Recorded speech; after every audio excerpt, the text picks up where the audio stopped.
Well, it's a topic that's been around baseball for a number of years, but given the recent incidents of foul balls hitting kids in the stands and players speaking out, the home of the Chicago White Sox is one of the first to extend their netting from foul pole to foul pole this week.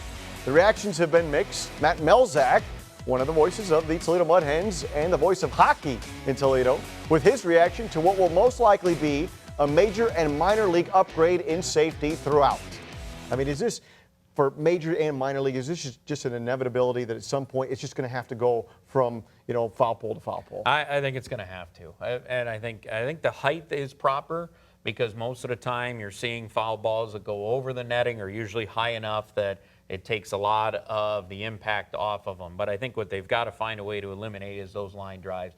People just, and it's more for kids, right, really. Yeah. You just don't want to see a youngster that's coming to the game with their parents. All of a sudden, here's a line drive.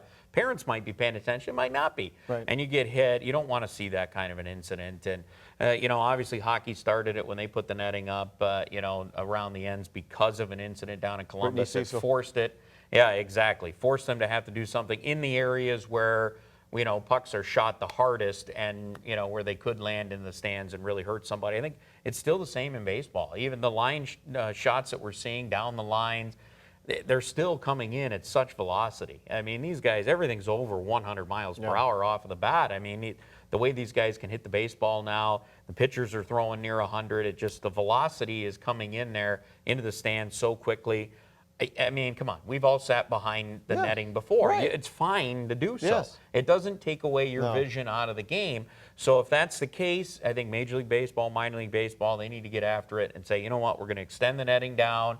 Maybe it doesn't need to be as high down in the ends, but at least take it down there to make sure you're not having these kind of incidents. And I think you provide a unique perspective on that because you do hockey and you do baseball. And you've seen the netting. You've seen the netting in hockey. I mean, all you got to do is one game that you do, and it's not that big of a deal as far as vision impairment. No, it really hasn't. As a matter of fact, I've done a couple of games. There's a few buildings still where you're kind of in a corner, and you got to some of it you've got to look through the netting to call the game, and it doesn't bother me, and I don't think there's a lot of fans that are really bothered by it as well. And I think more fans would be okay with knowing that there is that safety net there than not, and I think it's something that teams have got to look at.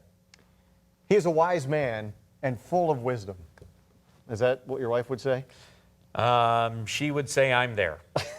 Matt Melzak, one of the voices of the Toledo Mud Hens, along with the Hall of Famer Jim Weber. Catch him on the home games here on BCSN and Fox Sports Radio AM 1230.